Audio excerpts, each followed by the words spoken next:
This is Mr. Zip, Mac, Quincy, Sister, and we are here. to talk about My Hero Academia. One take.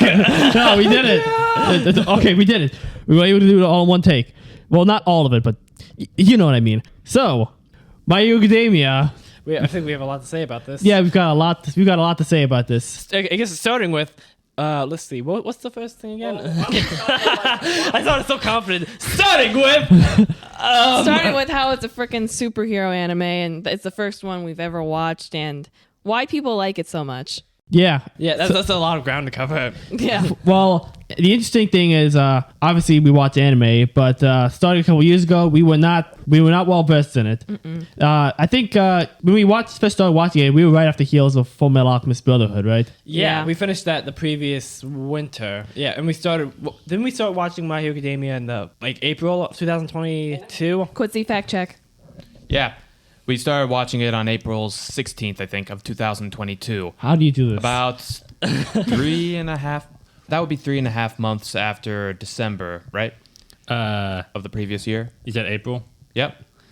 That would be 4 months. A little over 4 months. March is the third month. Wait, The what were we exact watching? date matters to how much we like this show. Just So, Wait, telling it you. was December. It was December 23rd when we finished it. And when did we start My Academia? April 16th. April 16th. That's like, you said December 21st or 23rd? Okay, so it's almost 4 months. Did we start Yeah, in it's almost 2020? 4 months. Just 3 months and 20 days. 3 months and 20 days. Okay. Did we start clear it? that up? So we started 3 years ago. It's been 3 years. Yeah. Yeah. Wow. But the main thing that, in hindsight, I remember is that we sort of the sort of thing we questioned why it's so popular. But then when we were first watching it, the main thing I remember is how we were hook, line, and sinker. We were hooked in. Yeah. Yeah. We were watching 2 episodes a night. Oh, yeah, we were. Yeah, Summer. the energy was popping. We were looking up. We were spotting that fan art, and we were getting into it. We were hooked. We'll take those episodes 2 at a time. Yeah, we were watching episodes 2 at a time. Yeah, it was great. Yeah. Those were good times, actually. Back then, the only thing I think we all knew about My Hero Academia was, except for maybe you, sister, all I knew about was Todoroki, because he looks like Zuko. That's pretty much all I knew, too. Yeah. And we knew about superheroes, and we knew about Zuko Todoroki. Yeah. Yeah, because a girl in my pre-algebra class had a crush on Shoto of Todoroki, course. and I was Another who one. the heck is that? Todoroki. Who the heck is that? Yeah. Yeah. Wasn't another thing that we were aware of was Izuku Midoriya's green hair that looked vaguely that like was- Spike Spiegel? That was I remember when we watched the first 3 That was later. episodes. They pointed that out, how he has that Spike Spiegel hair. And then I remember this one specific meme that we found that said, "Be careful who you call ugly in middle school," which showed a comparison between middle school Deku and episode 2 or something like that. With dweeb. Yeah, he just looked like a skinny dweeb with tree hair. Broccoli boy. And comparing Broccoli that, boy, yeah. Broccoli boy, comparing that with Spike Spiegel from Cowboy Bebop. Swag personified. Yeah. Which makes me interested to see what he would look like as a kid, but that's another story for a different show. Make a note of that, sister. You could probably do that, actually. You got it. Yeah. And as soon as we started, I mean, obviously, we had the same reaction with Full Metal Alchemist, right? When we were off the heels of Cowboy Bebop, I think we were also in the middle of watching Erase, so we were not prepared for how anime it was. The most anime of all the things that we watched up until that point. Yeah, That's and then for we sure. watched My Hero Academia, and then it was even more anime You're with totally- all the colors, cherry blossoms. And school stuff, high school. and, Wait, school now I think stuff. about it, wasn't it the 4th one that we watched? Because there's Cowboy Bebop, then Erased, Wait. then Full Metal Alchemist. Before and Cowboy Bebop, we watched that short. No, it's Blade Blade Well, Runner. we're talking about TV Blade shows. Runner That was the Yeah, but that was like that was our gateway drug into the hard stuff. And then Yeah. you had us watch Spirited Away the day after that. Oh, yeah. And then there was no stopping. There was we broke through one wall and we were just we were out of control. We were going so fast. The adrenaline was just the acceleration. Where was this analogy going? So we stopped My Hero Academia, and then we just start binging it, and we start getting our own fan theories. I'll be completely honest. I thought All Might was evil for a little while because I was still not 100% sure about these benevolent figures. It was Yeah, the same here. shading. It's because of Full Metal Alchemist. Because after spoiler alert for anyone who hasn't seen Full Metal Alchemist, after the freaking child turns out to be a spawn of the devil, then it's like I'm gonna expect anything from this medium. But different authors, so I guess it's different. It's the devil spawn child thing that comes later. Yeah. Anyway. Did we all start watching that show together? Yes. Yes. Yeah. Okay, so it was like each episode we watched together. Yeah. Because with Full Metal Alchemist, I started watching it because it was like anime. I'm not sure I don't about know. you. I don't know. But I had like experience with webtoons and stuff like that. Yeah. So I was just trying to sniff it out if it was even good or not. Uh-huh. But My Academia, I feel like that was the one I should have done that with. I mean, I'm fine with that because I think the reactions were just totally priceless the first time. I think the first thing where we show like, we would not use some of this more anime stuff was like in the very first episode. I remember money shot. Money shot. Yeah. Yeah, Actually, I that think was. It's like that scene in I think it was Naked Gun where everyone the facepalm meme. Yeah. I didn't start doing that until about a couple seasons later. But what I was going to say was that I think you actually did watch a few episodes ahead of us with My Hero Academia. Because I remember there was one time when you were watching that one episode with, I think it was in season 5, with where we would keep talking about how All Might, he used to be number 1. Now he's just a fool in a sweatsuit, mixing up cotton candy. Oh yeah, I am here with cotton candy. Yeah, we still love you. Wait, It's so great. did I watch that before you guys? Yep, How many episodes did I watch before you guys? a few. I don't even remember that. I'm trying. It was 3 whole years ago. Dude. Okay, Yeah. back to the topic of conversation. What is that, Mac? We're so old. I'll tell you what it is. We're old people now. So, come to think of it, so since we ended up getting wrapped up in it, what do you think it is that made the series so popular? I remember Fan service. that's a part of it, sister. Oh. It's a superhero show after all. Colors. What I feel like There's. Oh, let me just. okay, yeah, There's a majority of visual spatials in the world, and we really like colors and attractive things. that's true. Visual spatial listeners, look it up. You'll learn a lot. You could be one of us. So monkey Anyway, mind. monkey. Monkey. Yes. Yeah. Monkey mind. So- So the dumb jokes and crap. One Go thing on. that I heard is that the reason why it's so popular, especially with Western audiences, is because since it's something that's more familiar to people in America, since America is like, especially at the point it was released in 2016, was completely saturated with yeah. superhero stuff because yeah. the MCU yeah. because the MCU was at its peak. Everyone Yeah. had a bunch of like superhero things to watch, and And the Snyderverse. and the DCEU was doing something. I don't really know. They were convulsing. No, that came later. Oh. But anyway, since it was something that people were somewhat familiar with already, since superheroes, they were sort of able to migrate a bit more easily, and especially given how My Hero Academia is basically foundationally built on tropes from both superhero comics and also from a whole bunch of anime tropes and that sort of thing. Well, other people were like familiar with from like say Naruto or Dragon Ball Z or that sort of thing. Then they're able to sort of get into it easier. It's a when I stop and think about it, like the general, I think the reason why it's easy to get into as well is that the general premise is very, very straightforward. Kid wants to be a hero and is going to be educated by the Number one. by the number one hero, that sort of thing. As opposed to something like Full Metal Alchemist, which is also a good one to get into, but Brilliant. It is brilliant, but explaining the premise is kind of difficult. That's a good point. Yeah. Yeah. The more simple it is, the better for some people. Anyway. Attack Yeah. on Titan also starts out as this, but that's only if you're okay with emotional devastation. Still recommend it though.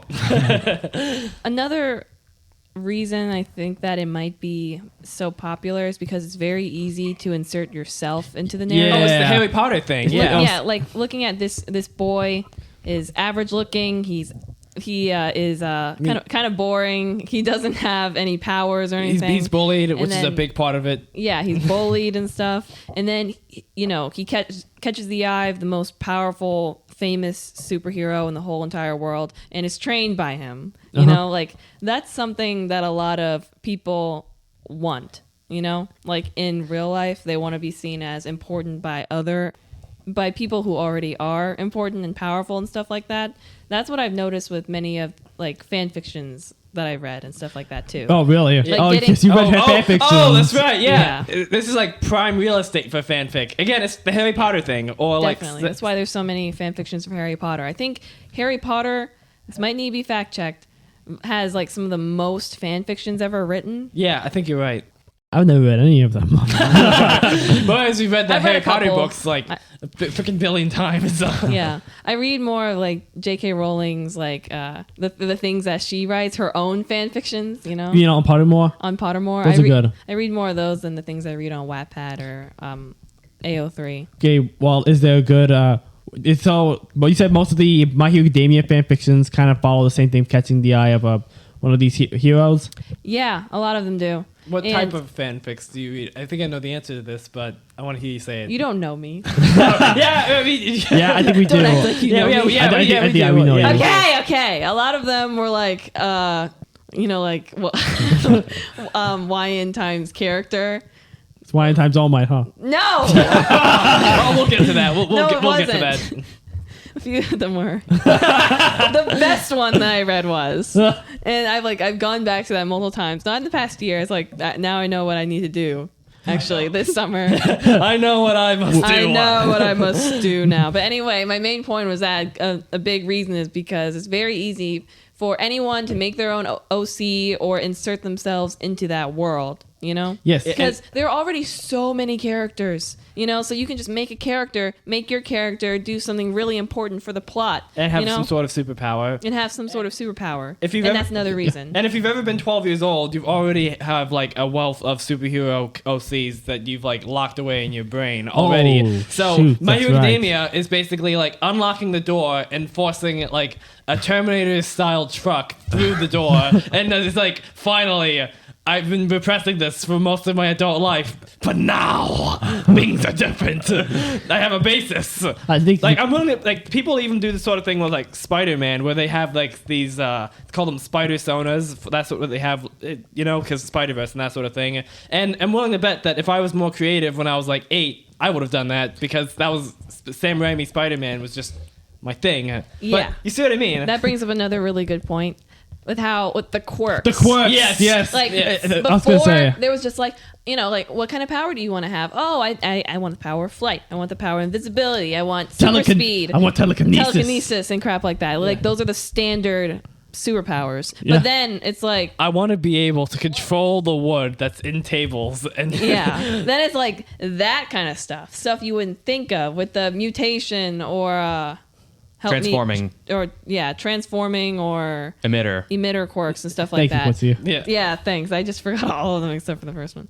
But yeah, it's like it opens the doors for that huge amount of quirks, and you can just come up with any that you could ever want. Yeah, in the best way possible, basically. Anything goes. Yes, Yeah. The only thing that's stopping you is your imagination. So you could literally come up with any kind of quirk, and it would make sense in the My Hero Academia world.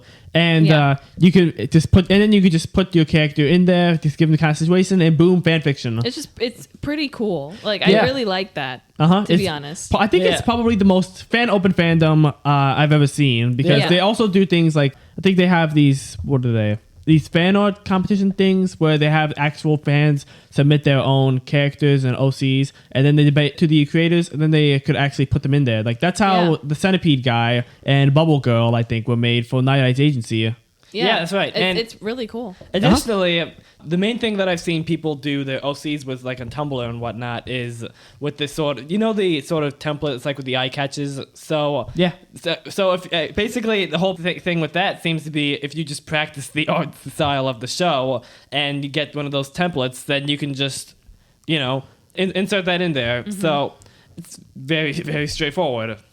Yeah. Yeah, and also there's so many characters that one of them like a fan can relate to. Yeah, that's a good point. Like in that way they'd be like, oh, Is it- they're just like me. Yeah, and there's gonna be at least one. He's saying that there's at least one fan out there that relates to what's his name, the sugar guy. Sato. Yeah. There's gonna be at least one fan. He's a good, well, he's a good kid. Yeah, he's a I good like kid. him. I almost But there's a called him. I bunch- almost called him Baker Boy, but There's a bunch of people I'm sure, that relate to Mineta, but they would never say they do. Ever. Are you sure about? Are you sure about that? They might say that if they not want. out loud. Have you like seen They the would never comment say it out loud. Have you like seen the comment section on the Reddit page for r/Boku no Hero Academia for like the for the art that's from Horikoshi? They need agua because they thirst. Yeah, but I mean, like out loud, they would never say that. Yeah, They never in actually public. relate to him. At least I hope not in public. I mean, maybe if they want to troll people, they would. Hey, maybe that's why Mineta's still alive. Actually, yeah, that could be. But I did read a fan fiction once where he was turned into a smoothie. Oh God! And then the smoothie was Like- transported to the League of Villains. I'm sorry, what? I don't really know how I came across that one. How? Yeah. But I've never forgotten it. we could try to stop it, or feel messed up about it. But hey, who are we to play God? Yeah, and I think I brought this up Exactly. before, but one really, really funny thing that I remember I saw somewhere was how you remember the thing in like season 5 or something like that, where at first we were just like, oh, Mineta did the thing with putting a whole bunch of like the grape stuff everywhere, and we just like, oh, that's really smart. That's holy good. crap! I may have underestimated you, and then he immediately used that opportunity to Crash into Mina's chest. Yeah, exactly. And after that, thank you for saying that. Thank you, Mista, for saying the things that no one else wanted to. Yeah, and after that, you could see in the what do you call it? The main room of one of the dorms, with Mineta strapped to a chair, putting him through the freaking Ludovico technique from Clockwork Orange. And after that, apparently, especially I'm assuming it's because of the stakes, he never makes a single pervy remark again, apparently. But he's also useless to the plot. He's also useless to the plot, but I just think that's something in the background, and that's always struck me as really funny. Especially just imagine his whole thing, like, do you like Beethoven? Yes! Do you like it very much? Yes! Yeah, that feels good. He deserved that and more. Yeah, Yes. I'd say the actual thing was going on, but I'm above that, so I'm not doing that. Yeah, I think another reason why on that note, with all the amount of characters, is that deep down from watching the show, everyone kind of wants to be a part of Class 1A. I mean, you're going around training to be a freaking superhero, not even just to be know the people in characters in Class 1A. Although it should be noted how much we actually really like these characters. Yeah. Yeah. It's very easy to get attached to them. But you're going through this super cool school. You get to make your own super suit based off of your quirk. You're going around training to be a freaking superhero. You are funded by UA. They pay for your uniform. And look at that school. They got money. They got money. Yeah, and you're being taught by actual pro superheroes. And I mean, in costume. In costume. And while every day. And well, granted, there's some points where I stop and think, well, wait, what if there's like a crime that happens nearby where they specifically need that hero's skills? Do they just have to be like, oh crap, okay, so class is gonna be on break for like 20 minutes. They walk over, open a window. Okay, so do you just make conversation or study or whatever? I'll be right back.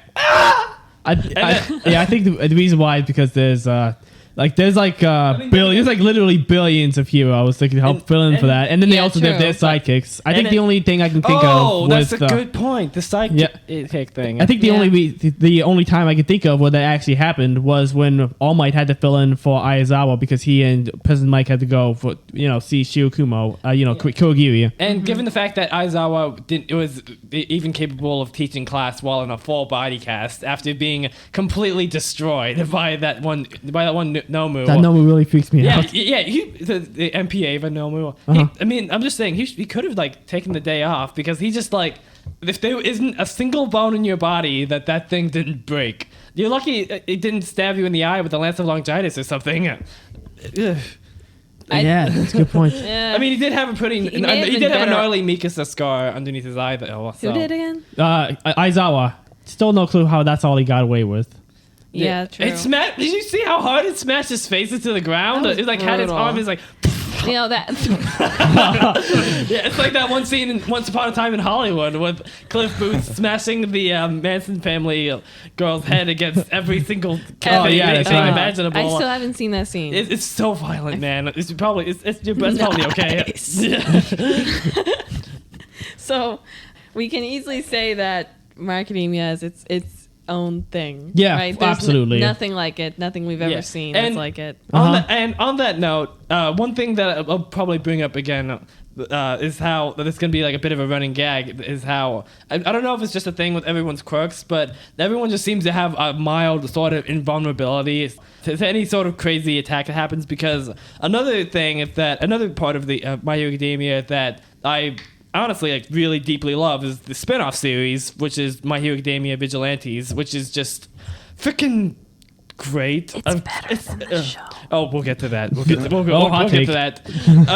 And as of recording, the final episode of this first season is aired, and I read the manga before then. I was super hyped for the show, and I've heard a lot of great things. People say great things about it, which as I saw coming because I love Vigilantes a lot. But anyway, these people are getting pounded by haymakers by Knuckle Duster, and he's got, knuckle dusters. I feel like if any normal person got hit in the head by, like, got hit in the head with that, or got smacked upside the head by, like, Kansas Smash or something, that would just take their head off. But instead, they just turn into like a ragdoll and, like, fly away off screen. And granted, I prefer.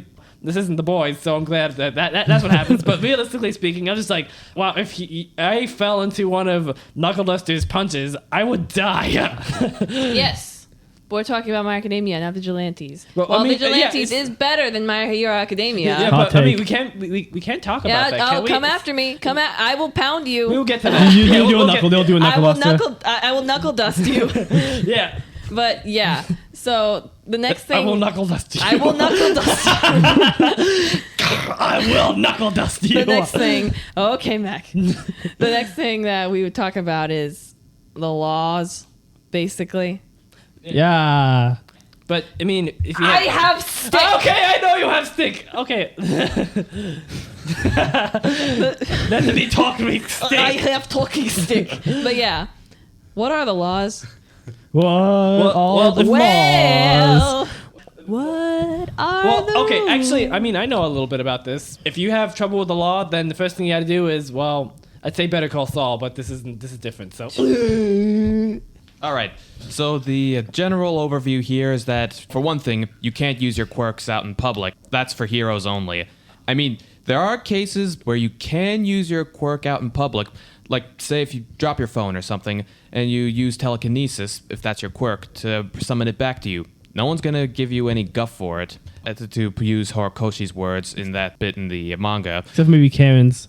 yeah, it's like, I'm sorry, did you just use your quirk in public? If your quirk is something that could cause a lot of collateral damage if you're not careful with it, then you get in a fair amount of trouble with the law. If my waiter gets my order wrong, I'm gonna blow him up if I want to. I will destroy every window in this building if it gets my order wrong. The infrastructure damage will be unlike anything you have ever seen. I'll make UA pay for it somehow. Yeah, come to think of it, that's part of the reason why apparently the public regarded the burgeoning practice of pro-heroism with such suspicion. Since these are people with abilities that could be so easily used to kill, worse than any gun, being entrusted with the lives of the public. And I'm assuming it's also because of how there's probably like a big difference between, or there's quite a disparity between people who are using their quirks in order to, help people and do superhero stuff versus people who just want to be able to have an excuse to use their quirks out in to actually use their quirks out in public. Shame guy. Like the same guy that outliberates it. I think he just wanted to rob a bank or something. No, he got fired, so he was going postal, I guess. Or that was the plan, I guess. And then he read Destro's book and just sort of like, good crap. Okay, maybe that had something to do with the Destro stuff. So the law is basically, if you're a civilian, you can't use your quirk in public. If you're a pro hero, then you can, but it's only to fight crime. And to help people. And to do some celebrity stuff, I guess. Oh, yeah, that's right. Because you can like if you're a hero, then for some heroes, their main goal is to make money and to be rich. And so that's that's why there are all these ad campaigns and why they're in commercials and why they have products and merch and stuff. Are you saying that you wouldn't buy All Might sponsored toothpaste, sister? I would buy. Oh crap! I would totally buy that. The guy has amazing teeth. I would buy. I mean, I would probably buy an All Might hoodie and All Might socks and All Might hair bonnet. I think those exist actually. Yeah, I mean Noah Lyles has All Might socks. He won a race with them. If that's any indication. No? Yeah. Okay, make a note of that. So, I can't talk. So, like for example, like the whole thing with Momo and was it Kendo? I think. Yeah, and Uwabami. Yeah, that's I hope I'm pronouncing that name properly. Snake lady. Yeah, that's how you pronounce her name. She's like, yeah, we're gonna do heroing, and she was just like, we're gonna do heroing, but in order to do that, we're gonna be modeling. We're gonna look fab. That's that was disappointing. She seems like most of the time she seems like one of those people, one of those heroes who's in it for the money mainly, or in it for the looks and the fame and stuff like that. Frankly, I don't like heroes like that because that's like Homelander. Yeah, it could turn into a degree. It could turn into Homelander. So, gotta be careful. Yeah. Mista, what are your thoughts? Captain Celebrity. Hang on. Take the stick. Take it. I'm taking stick. Did you try to use the voice on him? Oh, I know. Right, so wait, is this? I wanted to talk about some of the characters or the world and the themes. I don't know that much of the law, so I can't exactly help with that. What are the rules? Wait, we'll get to that. Yeah. Although one thing I did quickly want to talk about that might kind of relate to that just a little bit is how, considering how literally everybody has, at least it's 80% of the population, right? Yes, it's 80%. Yeah. Of the world. Yeah, how 80% of the population of the world has quirks. That basically means that, it's basically a ready-made conflict thing where there's always going to be constant conflict, where there's always going to be people who want to be pro-heroes, and there's always going to be people who abuse those powers, thereby becoming villains. On that note, this could actually be applied to the whole theme of the actual story, now I think about it, which is, what do you guys think is the theme? I think it's inspiration versus corruption, personally. I think the main theme of the story is, on the one hand, there's identifying with your quirks and basically believing that the quirks aren't just an extension of what you do and what you're capable of, but the quirks dictate just who you are as a person and character and everything. It's basically a part of your self-identity. On the other side of the spectrum, it's seeing your quirk or your quirklessness not as a part of your self-identity, well, at least not a core part of it, but more of an extension of it, like what you're able to do to help people, or just things like that, the actions that you do. Whereas the other side of the spectrum, like the League of Villains, have this whole thing for just identifying specifically with their quirks. Like Shigaraki, for instance, has this. Toga definitely does, and Dabi is like one of the most extreme examples of this for sure. Yeah. And then you have people like, Izuku, who pretty much identified first and foremost with his quirklessness and wanted to be, like All Might, and was just trying to identify less and less with his quirklessness, but eventually it's more of him seeing the new quirk for one for all as what he would actually be able to do, and hurting himself less and less, and being able to actually be able to use that. And Bakugo was also on the identifying with the quirk part. What are we talking about? I was talking about the actual themes for My Hero Academia, the show, like how whether or not you choose to identify with. So you said identifying with the quirks that you have, or realizing that you are the real person and the quirk is just an extension. Yeah. That kind of thing. Identifying with your quirk versus identifying with your character. It's this whole matter of identifying with your quirk that started debacles, like the whole increase in quirk marriages about several decades before the series. In addition to the whole Destro war. Destro. Man, I'd like to be able to know more about how that stuff worked out. How long? We'll get to that. How long did that last again? Or at least how long ago before the plot was it? I don't know. To answer your question, Mac, about 60 years maybe, but I'm guessing really? here. And to answer your question, Xavier, 10, 15 years. 15 years, a 15-year war. Yeah, it gradually swamped a number of nations as well, in addition to Japan. So I imagine that around this point it would take a while to be able to manage it, especially with so many people that have quirks that could cause a lot of damage. So it's like I kind of forgot that My Hero Academia is kind of a post-war world. Yeah, but it's like long after the war. Yeah, exactly. By the time the Liberation War, as I've taken to calling it, began, I think Hero Society was only about 40 years old at that time. So does that mean they were like probably used by the state as soldiers or whatnot? Kind of like that, yeah. Actually, now that I think about it, maybe is there like the reasons the technology is a lot more advanced? Because of the war? Yeah, it could be. They have freaking robots at UA, like autonomous robots that make shameless Terminator references, which is like totally my thing. So, True. I didn't think of that. So does that mean like they use like robots they probably use robots in the Desert War? what? Crap, that's kind of awesome. It's bad. They totally did. It's bad, but it's kind of awesome. Yeah. Actually, on that note, so we've already gone over like the hero stuff and that sort of thing and how that works. Maybe Quirkless people use like mechas or something like that, and then they started using the robots. I'm sorry, that just popped in my head. Go ahead. Yeah, that'd be cool. So on that note, what are like? So is it a sort of thing where like, yeah, this is these are the guidelines and that sort of thing of what makes a hero, and everything else is like a villain thing, or come think of it, or is it like a sort of thing where it's like, okay, this quirk that you have is kind of sketchy, so yeah, like you have a freaking mind control quirk, that's crazy. Oh, you better be careful of that. Yeah, I think it's also kind of something that's rooted in society. I think, what's her name? The astronaut lady? She's very nice. 13? 13, yeah. She's got very strict laws on her quirk specifically, right? Because if she's not careful with them, she can literally suck a person into oblivion. Yeah, it's just terrifying, spaghettification. Yeah. So I think for specific quirks like that, you got to be really careful. I wouldn't be surprised if like Endeavor has like quite a few laws keeping him from burning people alive. And then of course, All Might is like a very exception to the rule because he's got such control over his quirk that he's able to do it without killing anyone. That's why he's the GOAT. Yeah, that's why he's the GOAT. And then of course you have vigilantism, which is extremely illegal and you're not supposed to do it. So you can't do any Batman, Spider-Man shenanigans without being sanctioned by the law. Yeah, but there are a good amount of vigilantes, and the population of like whatever area they're in don't really care. Yeah. The civilians. Like Crueler. Yeah. Crawler.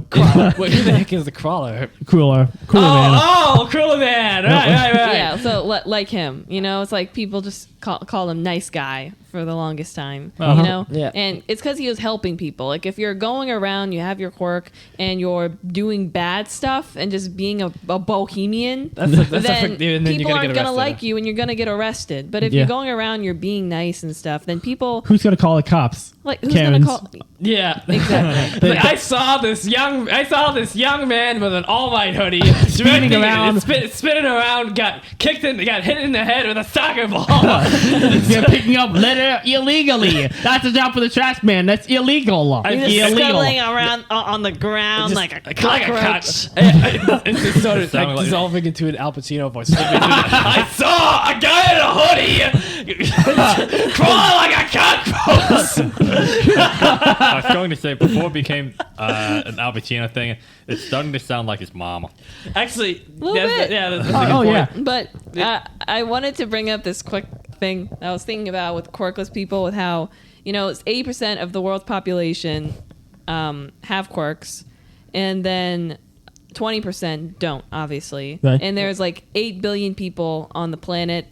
I don't know if there would be more in the future or what. Oh yeah, it's like a doomsday theory. Yeah, I'm trying to figure out like how many like billions of people there would be without quirks. In that case. Yeah. It's kind of thinking about the amount of psychopaths in the world. How there's like a billion psychopaths. Yeah, except in this case, it's just people who don't have superpowers. It's like Just people who don't- it's like people who can Yeah. like blow stuff up with their minds. So I don't know if this is correct, but I found this interesting Reddit post that was just saying, it says that 80% of the population has a quirk, so 1 in 5 doesn't have one. Shouldn't there be way more in the series then? Why are quirkless people considered so rare? I was thinking the That's same a good thing. point, I feel yeah. like you should see more. I mean, the only one I can think of apart from Deku before was like Melissa Shield, the blonde chick in the first movie. And her dad.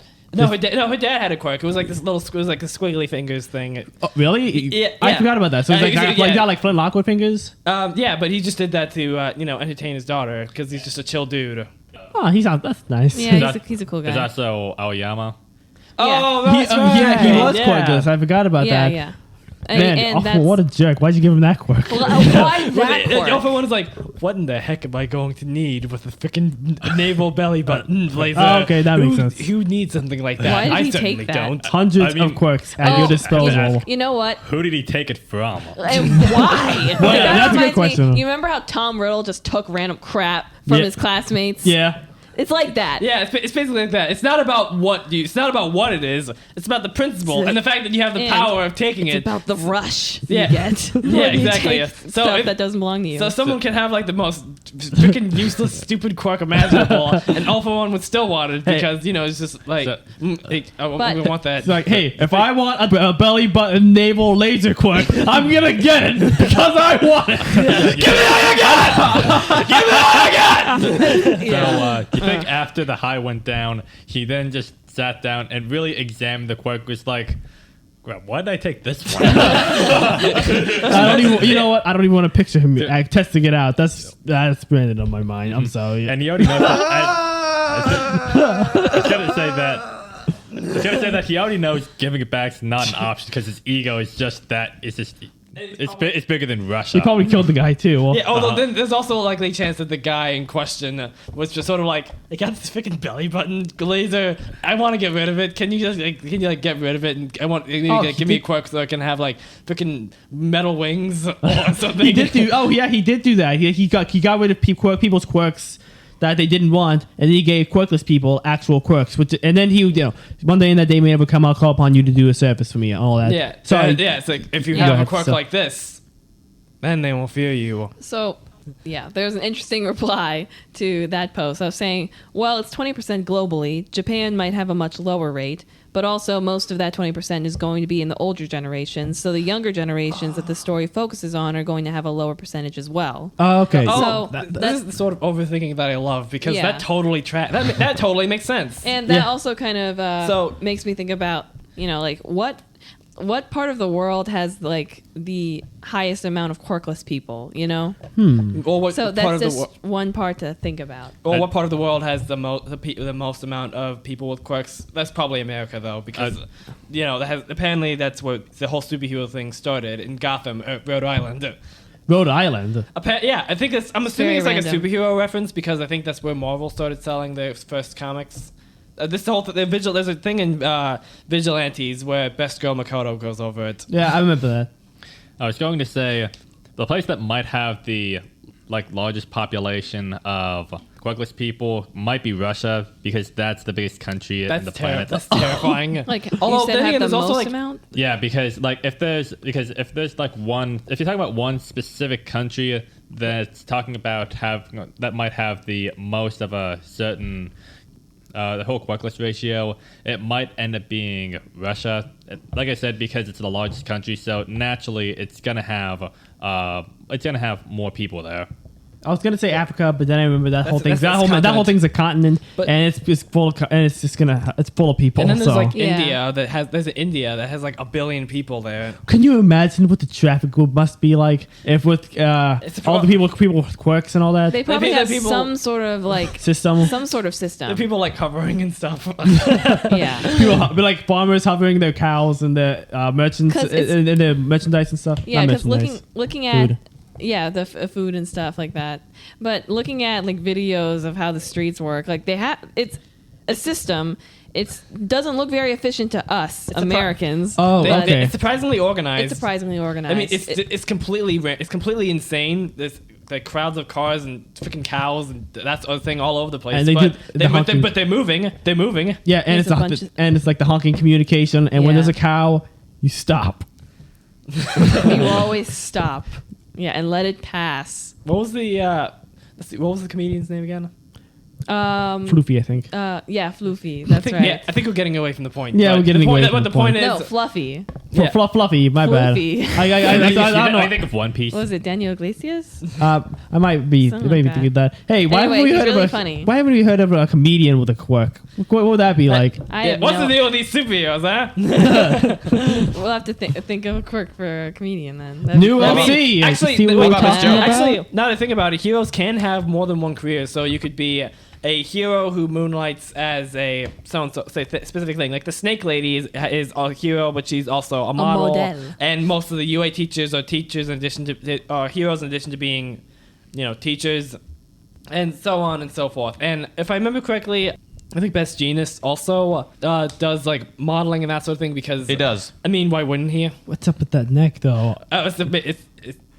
This leads to my next question. There's some point, so there's some people who have like things that they resemble like specific physical attributes that go alongside with their quirks, but then there's other people who have physical attributes that have nothing to do with them. I mean, of course, that's an artist thing. That's so you can tell the characters apart from one another. And it's a lot of fun for when you do character designs. Yeah, and it's a lot of fun when you do character designs. But then when again, this is one reason why I love this because you could just overthink it into oblivion. What's the point of like Mina's pink skin and hair and especially those little horns coming out of her head if she has the acid quirk And the eyes. and the raccoon eyes? Yeah, that sort of thing. I mean, she's like able to secrete acid, which is awesome. But I mean, why does she look like that though? Yeah, I mean, I don't have a problem with it. It's just something that I'm wondering. Also, why does Coda look like a rock?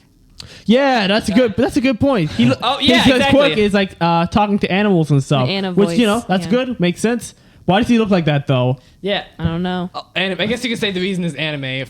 I guess you can use that reason for the characters. For just this whole thing in general. For like the characters like they have with their hairstyles and that sort of thing. The reason is anime. You don't have to overthink it to that extent. However, that rock thing though. Yeah. You raise a very good point. I like him, but he's a rock, and then he's able to talk to animals. He's a good kid. Yeah. He's very nice. He's got a really good quirk.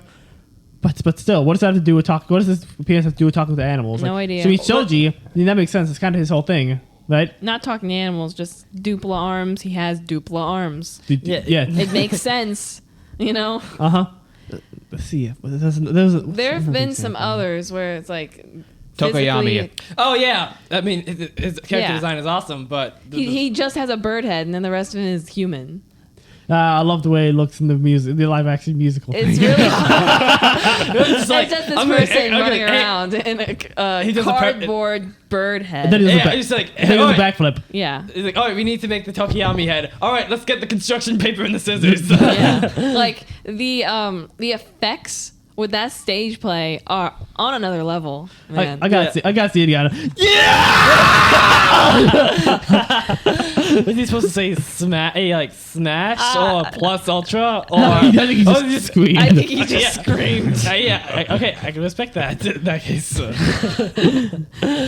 Okay. I gotta watch that again. So that would go into kind of goes into the favorite characters. Oh, thing, oh, yeah. I would say. Who screamed like that again? It was Zuzuku. Who else? Smash!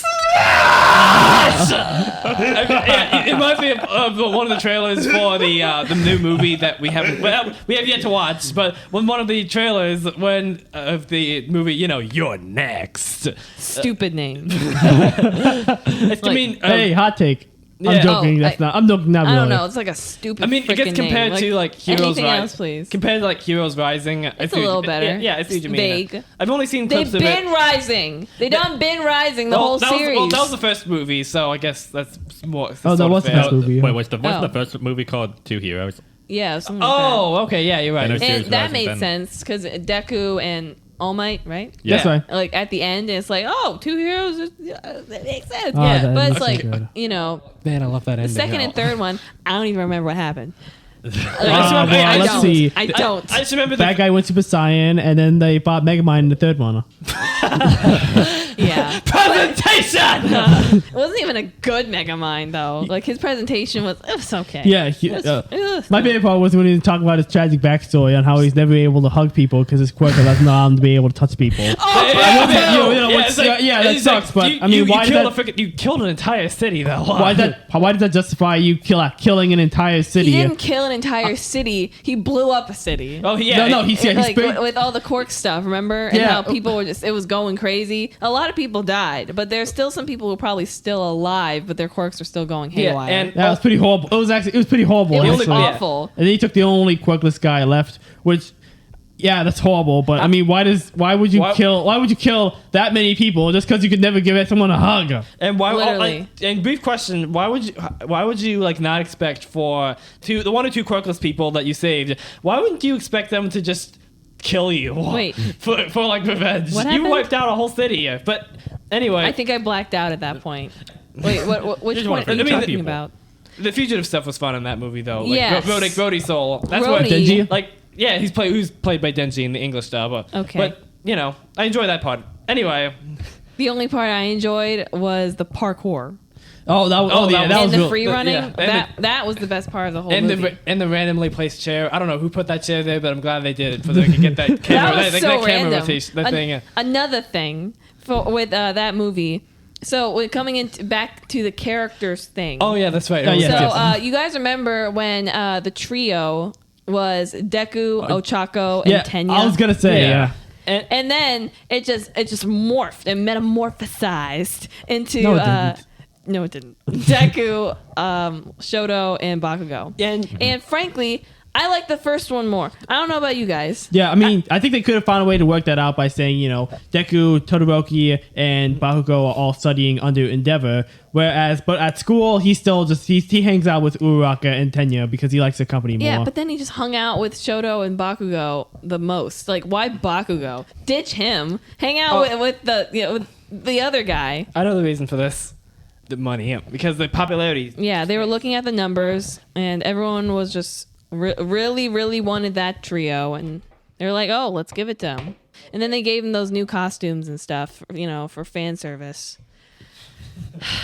And one thing I actually remember, I was I had some volumes from the library, and one thing that I actually wish that they did more of is how, and one thing that I really liked that they did in the sports festival is how the groups of students that there are is really interchangeable actually. So like he was teaming up teaming up Deku, teaming up with Uraraka, Mei Hatsume, and Tokuyami at one point, or he was getting advice on how to deal with the mind control thing from Shinso from Mojiro at another point, or he's encouraged, or the whole thing with him and Tenya encouraging Uraraka right before the fight with Bakugo, which she was very reasonably terrified of. Yeah, which but I think we're going to talk about that a little bit more as well. I know what you're saying with how it's interchangeable. It's like, he's the main character. He's going to interact with every single one of the supporting characters at least once. Okay, once, yeah. At least once. I'll just But- maybe not every single one. There's like freaking 100 of them. I know. Oh, there's more than 100 of them. I know. He's gonna interact with most of them at least once. Like, remember that the furry lady who's super tall. Very Oh, lady. in the sixth season. Like we know nothing about her, but interaction with the main character, so she's relevant now. Okay, well, that made makes sense. That made sense. I know. Well, But anyway. I wonder what her quirk was. Anyway, I don't. We'll figure it out. I'll Google it later. Furby. I don't like the way that sounds at all. Yeah. I'll show you what a Furby looks Okay. like. Hold on. What was I talking about? It's more characters. Okay. But I agree. They should have. Ochako and Tenya should have made his more consistent friends. It just, they connected in the beginning, and that's kind of fallen away because Shoto and Bakugo are more popular than Ochako and Tenya. And, I can understand that only because Shoto and Bakugo show up, like, more than those other two. I think it's because like the And main they have more- foils. and stuff. They have Okay. more internal monologues and stuff like that, which can get exhausting. And Todoroki is granted he's one of the best characters, but Yeah. I'm with you. By the way, on a completely unrelated note, this is what Furby looks like. Like was a like a gremlin. It was like a thing in the 90s or something like that. Whenever I think of See it, what I I mean? just think of that one scene from Mitchell's versus the Machines. I mean, kinda, yeah. Which I haven't seen the That- whole movie yet, but after seeing that scene from when Sister was watching it, it makes me want to see it. It was it was nightmarish. It was really good. Oh, That movie man. was pretty good. Yeah. I'd watch it again. Anyway, okay. Well, what were we just talking about? Character. We talk about like favorite characters, I think. We're talking about favorite characters now, and I was just talking about with what I preferred and and what I know we preferred with the trio originally, Yeah. So Personally, I think it's one of those issues where you got so many characters that you can only give some of them a certain amount of depth. Although I agree that there could have been done more done with Otaku and Tenya, but we'll get to that in just a moment. Yeah, but I think of the three of them, Shoto might have the most depth. Yeah, I mean, we've mentioned like multiple times in Private Company that the Todoroki segments of the series are like the best point. Yes. Like the best parts of it. Yes. Yep. Yeah, that much is obvious. Objectively. We actually feel stuff going on in our chests. And that's not pain, but that's Or not like cringe. embarrassment or cringe and pain in that kind of way. It's like we actually care about what's happening to the characters. yeah, man, this is good. We're getting into the complex stuff now with this. But yeah, I see exactly what you mean. And We knew this would happen. Yeah. on the topic of favorite characters, who wants to go first? First, something that came to mind while you were talking about characters.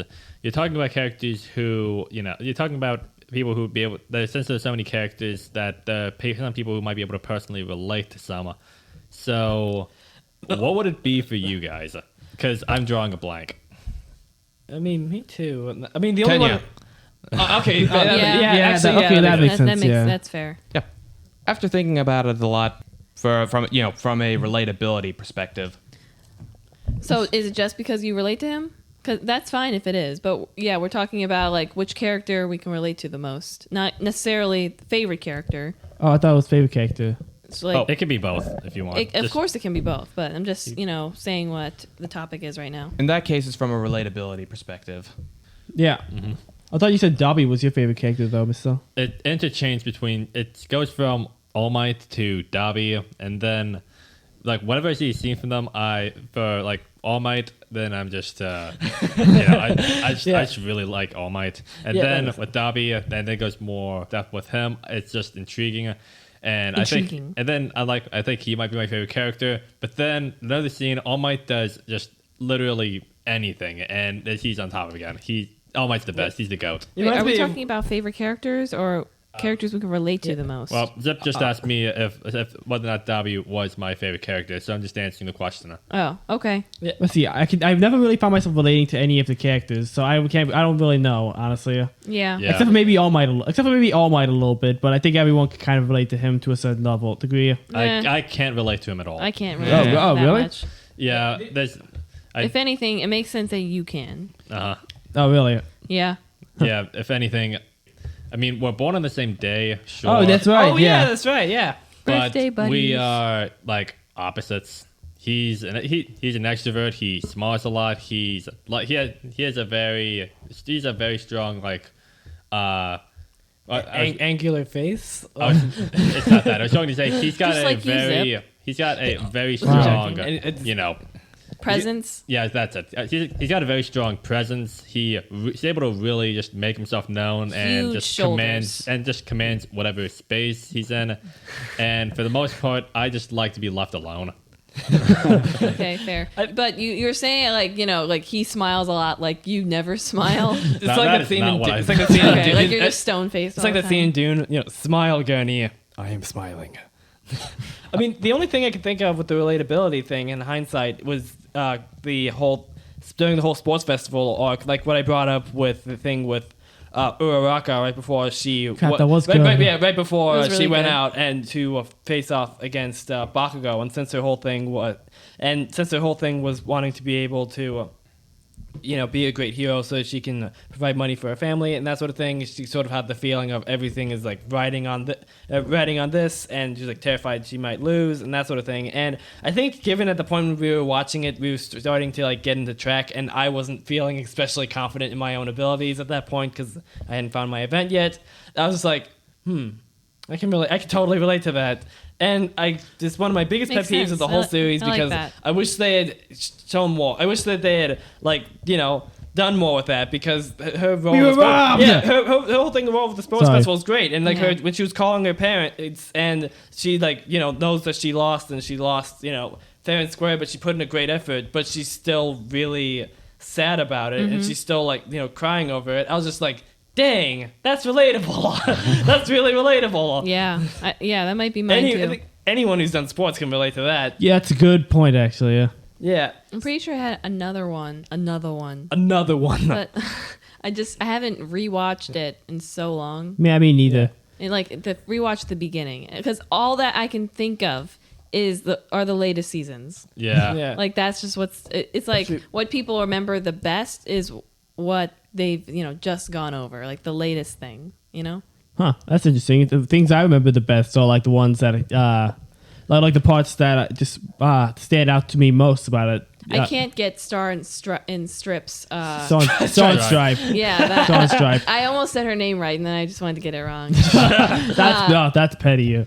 Hey, well, I'm gonna keep my joke to myself. That anyway, honestly, I have that in my mind, and like some of the other things, but I thought Dabi would have been one of your favorites too, actually. why is that?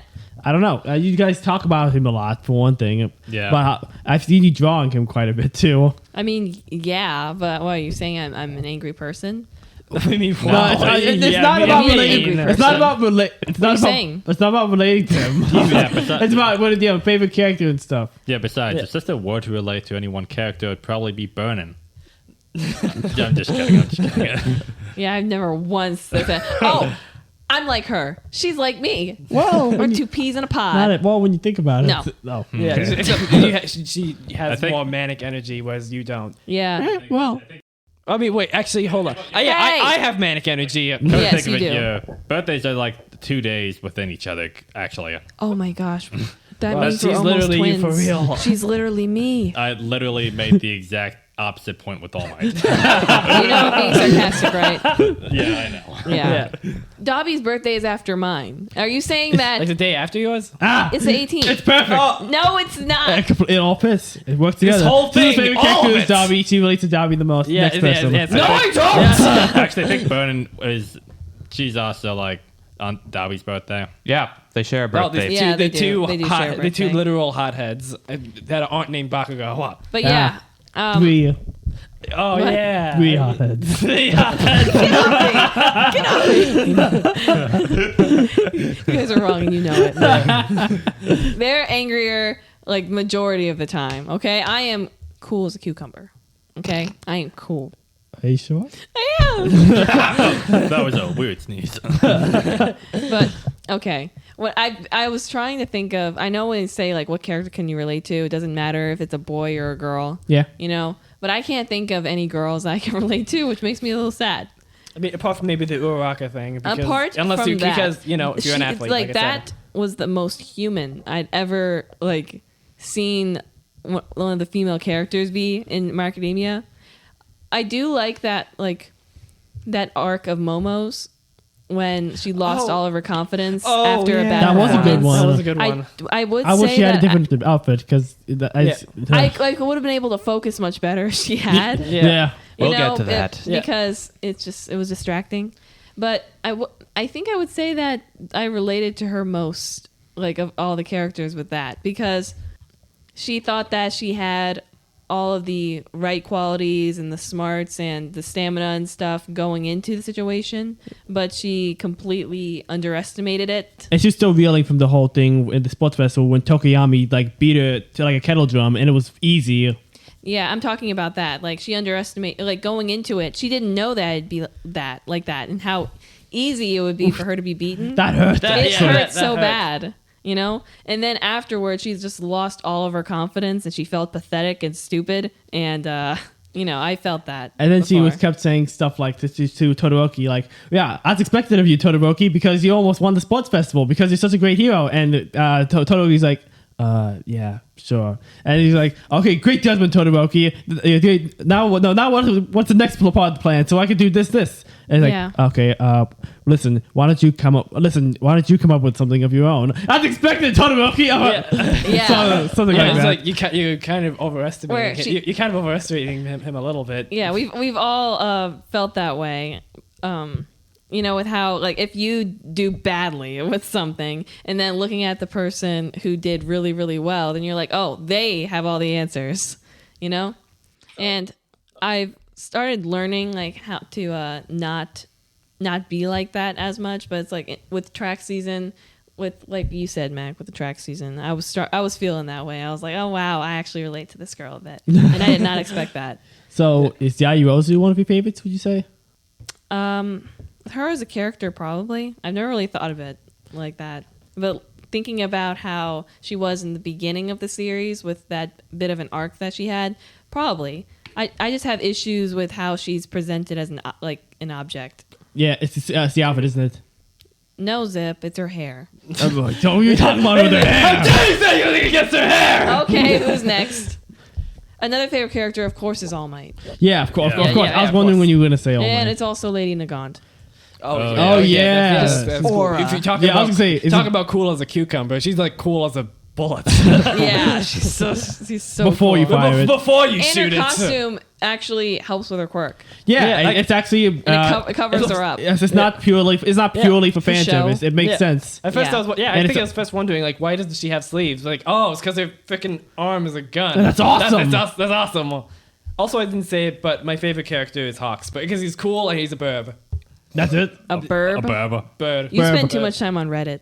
I did not spend my time on it. Okay, I don't think. I'm actually sorry, haven't sister. seen- I don't think you can complain because you spend a lot of time on Tumblr. I do not spend a lot of time on Tumblr. I go on there once every 2 to 3 weeks. Okay, Ah, okay, I see. fair enough. I see. I will Denial. hurt you. This is what he said. Like, yeah, you listen to me, you look Listen to me, I you do little not crap. spend time on Tumblr. Let's see. I don't think I have it. It's all on you. We need to hear it. Speak. Yeah. All Might. You will talk. Let's see. Well, like I said before, I guess I gotta say something too. I mean, you can. Let's say, well, like I said before, after thinking about it for a while, initially I thought that either Deku or Bakugo were one of my favorites, just because I thought they were both pretty interesting. But now, after thinking back about it, I think it's probably All Might. Yeah, because he's Ghost. okay, He's obviously Ghost. the whole dichotomy between the fact that it's kind of exactly what you were talking about before, with how he related to his quirk so much he literally becomes a completely different person. Like Yeah. him, but like All Might versus Small Might are two very different people, and the fact that dichotomy is very interesting and how he gives it his all. He's only able to give it his all a certain amount of time of the day, and the symbol of peace is dying. It's not like All Might is dying, but the symbol, he who he was before, is dying. And before then, he only had a certain amount of time to actually do it. And then when he actually lost the one for all quirk, it is so easy to get those mixed up. Yeah. The clock is ticking, basically. Yeah, the clock is ticking, and now he had to actively spend his time not only teaching Izuku, but teaching all the other members of Class 1A. Actually, some of my favorite scenes was one scene that I remember liking. It's like a very, very small scene, but where he was teaching Izuku how to do the finger flicking thing by using it on trees, and he was basically saying, when I did this, I usually just punched and the air was enough to be able to take out the villains. So if you do something more direct like this, that might be able to help for you, and you won't injure yourself as much. So it's a very small scene of him teaching Izuku how to do this kind of stuff, but I just remember really liking it, how he was more direct with it and saying how the stuff that he did.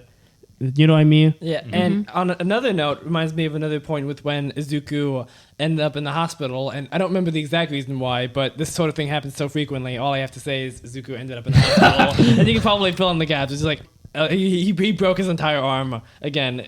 But anyway, He broke both legs. he broke both legs. He and broke his head. and his rib somehow. Anyway, and he was talking to him, and the other students came in because he was like, "Holy crap, Izuku, are you right?" When so and so happened, and then I think Uraraka turned around. Yeah, sees Small Might and says, "Wait, I'm sorry. Who are you? Do you know him?" And he's like, "Oh, I'm just an aide from the school, so I was just checking on him to make sure that he was okay." I forgot about that. And then everyone was like, "Oh, okay." So anyway, I just really like that. It's like a sort of Clark Kent thing. And Vigilantes, as anyone who's who's watched the show or read the manga, expands on that quite the whole Clark Kent thing quite a bit. How is he even still alive? I would collapse from exhaustion. That's because that's why he's the GOAT. Yeah. I hate to say this, but All For One beating the crap out of him and get him losing his quirk was probably the thing that saved his life. That's a good point. Yeah, I mean, but I mean, Night Eye did get some sort of Horrible vision. that basically said All Might is going to get absolutely pummeled by like Darkseid or whatever, and that's not something that's a potential. That's inevitable. Yeah, but he's like 50. He's dying. I forgot he's 50. You get the reference? Wait, yeah. you live till you're 50? You die when you're 50. What, do you die when you're 50? What's the point of even living? Are you gonna die? I'm not 50. But yeah, I just, he's in that part of his life where most people realize, I screwed up, Yeah, that's perfect. And I think that's pretty interesting. Uh-huh. And also, it's like, he didn't screw up, but he kind of screwed up. Yeah. Because he was doing that hero work far too long. Like, people do tend to, what's the word? Burn out. No, not burn out. Depend. Retire by 65. But with heroing, that's like full body work, So you should just do that in the best years of your life and then just start coaching, Like, that's why All Might's such a good coach, because like he had to build from literally the ground up. He was quirkless, He didn't know how to do any of this stuff. He just had a dream. That's a great moment, by the way, when he said that he would speak quirkless. It was really good. Yeah.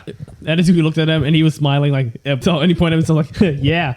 Yeah. Can you believe it?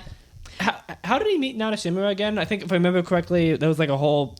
They sort of went over this in the anime. I don't exactly remember. He was fighting. Yeah, I still love that scene, right, sister? When he saw young All Might. I appreciated it. I think you're gonna. I think you're gonna like one of the arcs in Vigilantes. Okay, but the point I was getting at is it makes me a little sad because he's approaching the autumn years. He's in the autumn years. He's in the fall years. He's pretty deep in September at this point. Yeah. So he doesn't have a wife. He doesn't have any kids or anything. He doesn't even have a dog. I mean, he might. Superman has a dog, so. I mean, yeah, but it's like a totally CG dog. I mean, a real dog. It's a high quality CG dog. Its fur is too perfect. So he's a super dog.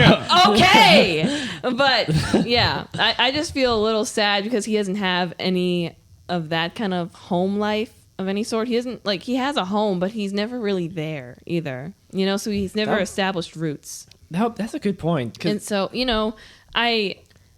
Well, you know what you got to do, sister. You got to start that fan fiction. You got to start a fan fiction where he gets a wife and a dog. Wait, he has what was it? What was that line from? Wife and kids and a cat and a dog. I want him to have that. I want him to have that. Gosh darn it! And I remember we started having that conversation a while, like months ago. Yeah, and it's still gonna happen. We've just been the last few months have been manic, busy, crazy. All of the above. And so, yeah, I'm a little, I was annoyed about the ending of the series, but also a little relieved because Deku, if he was able to keep going, would have had the same life as All Might. Yes, absolutely. He would have burned himself out like that. One of my favorite arcs. We'll get to that in just a moment. He may have never gotten together with Ochako. He wouldn't have any kids. He wouldn't have a dog. Yeah. Especially, he himself wouldn't have a wife and a kid and a cat and a dog. Yeah, it's like with Deku, I think the better thing would be, be a hero until you're like 30. 30. It's 30. Good. 30. Yeah. It's good round age. 30. And then start coaching. It's like when you're 30 and past that, when you're a guy, then it's good to, get a wife, have some kids and stuff like that. It's the right time. Yeah, it's the sort of thing where you're like, you worried that the world's going to be running out of heroes. Think about it. What types of people want to be heroes?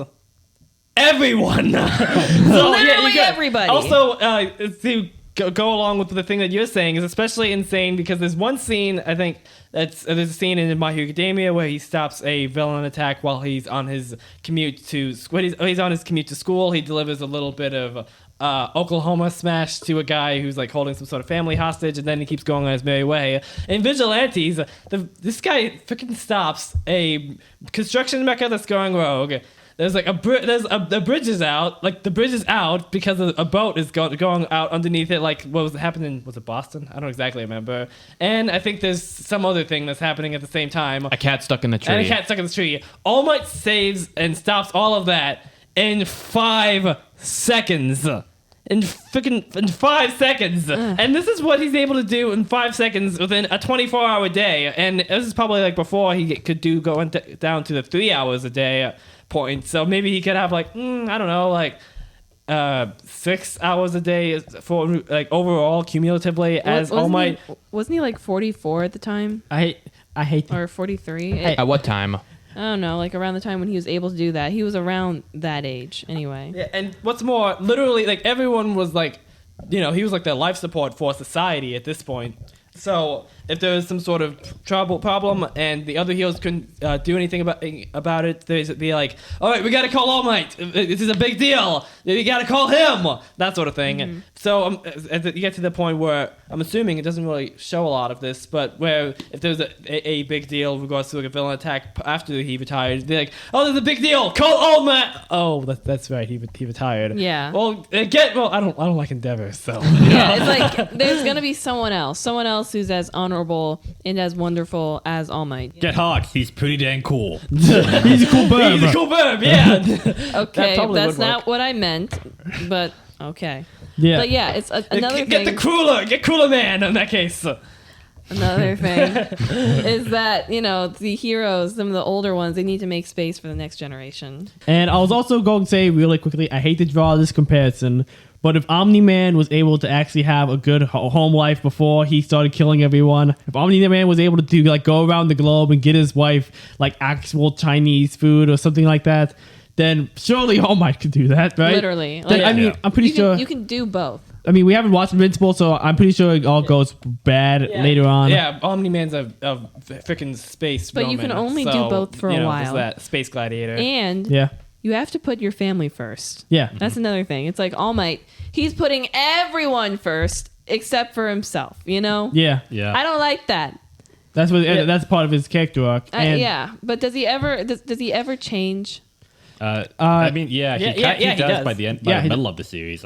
Okay, how? The whole fight he has with All for One ends up revealing that it reveals his small might form to the world, and he's very discouraged by this at first, but then everybody still cheers him on. God, I love that so much. I love that because I love that. oh no, they see that I'm weak. They see that the symbol piece is nothing but a stick man with it's a stick man with a freaking bush for hair and a perpetual frown, so they're gonna lose hope. But despite that, everyone was still cheering him on. It's like, come on, you have to beat that guy. Oh my God! I did not expect me. I thought I was gonna cry when we watched that scene. Yeah, I think everyone was just like, come on, All Might, man, you gotta get this guy. It was probably the best experience we had watching that show. Yeah, that was legendary. We're getting through. Yeah, I think this is a good transition to talking about the best arcs on that note. On that note, that whole thing is like one of the best scenes of the entire show.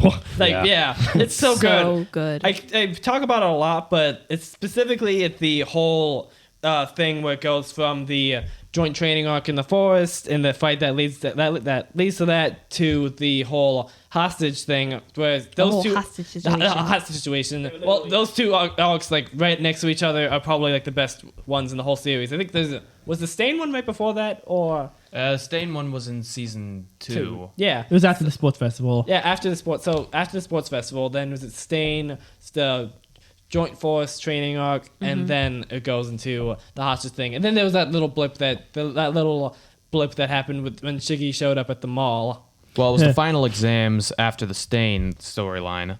Oh yeah. Before the joint training. All Might can be freaking terrifying. Also, by the way, I hate to say it, but they were literally asking for something to happen with that force thing. Oh my gosh. Yeah. They were like going around in the middle. I know they didn't know that there was a spy, but they were literally going around in the middle of the forest telling everyone to scare each other the most. Like, they had to know something could have happened. Yeah, I mean, I think it's like a thing that they do in Japan where you do that sort of thing. That being said, you're right. They're just asking to get lost and cornered by some sociopaths with superpowers. Sorry, Mister. You were still talking. Okay, so what I was saying before was that All Might ends up being able to sort of regain his confidence and manages to defeat All for One. That's amazing. And then throughout the rest of the series, he's in his small might form and he's not self-conscious about it, really. That's true, yeah. So And what I they just always want him to have a family, man. Okay. Yeah, I was gonna go into that. Something that You I could was do it. wondering. Yeah, I was wondering why All Might didn't have a family for a while because, by all means, he seems like he would be a really good family man, and he probably does actually want one. He's a great dad to Deku, that's for sure. Yeah. So I think the reason why he doesn't have a wife and kids by this point is because Nana Shimura might have instructed him that if he was going to be the next ruler for, One for All, then he's going to have to put that to the wayside because of her own experiences with All for One and how he basically threatened her own family. That's going to be, having a family is just going to automatically put them in jeopardy.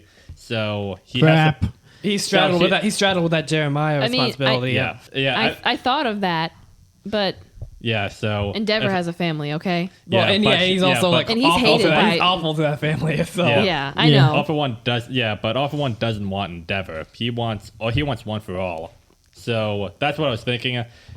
After One for All is defeated, though, then I was like, maybe he can have a family now. Yeah, because he's not, All Might isn't like he doesn't have One for All anymore. He doesn't have all those powers anymore. So All for One isn't looking at him anymore. Yeah. I mean, he is, and he hates him. All for One's in freaking jail, so he's in freaking jail. But I mean, the caveat with that is he's in jail, but he also he has so many powers that it could be just an Arkham situation where he could just break out easily, which was. One thing I really liked about that segment is that he's so powerful. We have no idea how many quirks he has, even though he's like at the sort of Hannibal Lecter thing that he's got going on. He's so powerful, he could probably just break out easily, even though they have a bunch of machine guns pointing at him. I mean, wasn't he able to infiltrate the microphones and speakers within a control room or something? That was so scary. Yeah. It was Are just we talking about All for One or Magneto or? Yeah. no, All for One did that. Yeah, it was like that, wasn't it? Was it? Like the way his cell looked. Oh. But the thing was, at that point, you're like, this guy could break out at any moment. He's just biding his time. He just trusts. He's just waiting to see what his boy will do. So one thing I was thinking of by when All for One is actually in Tartarus. So yeah, that's what it was called, wasn't it? yeah, by the time he's in, Arkham. I think another reason why All Might didn't get didn't get a girlfriend or a family while All for One was Tartarus is that he's still very used to being a hero and putting everything into that is not that at this point having a date or getting a girlfriend is not necessarily he's thought of at this point. He needs A push. he needs a push and some time away from being a hero and not having to worry about All for One, so that way he'd actually be able to focus on more interpersonal relationships and branch out, and branching out and things like that. Not to mention, since he's the number one hero, He's a mega celebrity. He's a mega celebrity. Now at this point, literally everyone would know who he is. Like if he tried to do like dating when he was in his prime as All Might, even like when he was only able to do it 3 hours a day, no one would recognize him from All Might. But everyone knows that Small Might is All Might now. So that would be tough. So, I can see how it would be tough, but I was going to say one of the things that I was really hoping for just the ending. This is still in regards to All Might.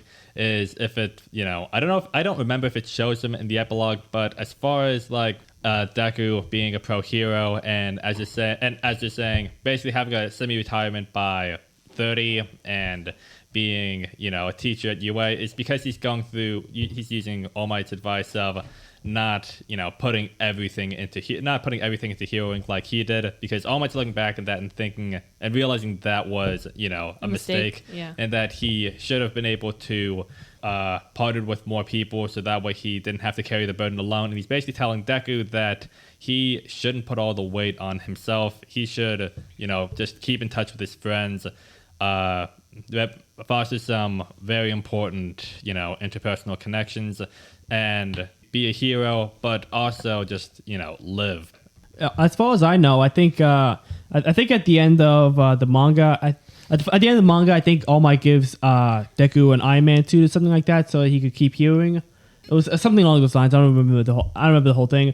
Although I will say one thing that I do really like that what happened with All Might at the end is, first of all, he didn't die, which I think is the correct direction to go. Yeah, I was so the reason why that whole fight with All for One was so tense is because he's a mentor character, and everyone was really sure like, oh crap, he's gonna die. He's gonna die. He's too good for this world. Yeah, but he didn't die, which like I said is the right direction to go with his character. And for another thing. He was still in the Small Might form, but he was more of but he acted more like how he was back when he was, All Might. Everything, he was like very gesticulating a lot, and he smiled a lot more, and basically like, hello, young Midoriya, that kind of thing, which I actually really like. How he was able to kind of, even though he's still in the Small Might form, he went back to being All Might. Remember the cotton candy thing? Yeah. I am here with Kenny. Knew that would get a payoff earlier. Yeah, that voice actor was really good. He just delivered his like most iconic line and like the most regular guy voice ever. Yeah, these voice acting skills have been passed down the Armstrong family for generations. After all. Yeah. And another, someone had to say it. Yeah, it's like when he said the cotton candy thing, I was like, oh my heart. One thing that I really like, especially, is how with the speaking of the arc, is how. Especially like early on, his clothes. One thing I really like with Small Might's whole thing is how his clothes are routinely way too big for him because like he's always as All Might, so he has like so like whenever he's in his muscle form, he's able to fill out easily, but it looks like it's 5 times too big for him whenever he goes into the Small Might form. However. Later on, after he loses One for All, then first of all, you see things that I really like, which is him, taking jogs and that sort of thing, which of course is something that appeals specifically to me because I run a lot distance and whatnot. But in addition to that, you see him wearing clothes that are a lot more fitted and aren't several sizes too big for him. So like when you see him in like the control room at the third movie, he looks like freaking Nick Fury. He looks so good in the suit. He looks with suit. Yeah, he looks great. Yeah, it's so good. And also there's the idea of the retired hero being in the mission control for some sort of mission is just awesome. Yeah, I mean like how everyone was like, "Is that All Might? Look at the shot, man!" Yeah, we all just felt such pride. Yeah, he looked great. Let's see. It's okay. So we were talking about this a lot. All Might's great. He's the best. Yeah. If one thing I've heard of before is if you're an anime fan, then there's a likely chance that your favorite superhero is All Might instead of Superman. But unless you're like us, in which it's like both, especially like for Mista, for example. I'm just gonna say both. Yeah, both is good. Both is good. Yeah. Here's the preview. Tune in next time for part 2 out of 3 of this podcast, which we all agree is amongst our best ever, and find out what our favorite story arcs are, from the sports festival to the Vigilante Deku storyline, as well as some hot takes that are sure to burn some eyebrows faster than a howitzer impact with their 100% truthfulness. Also, we're going back to posting every week since 2 weeks feels way longer than we thought. So we'll see y'all next week. Bye.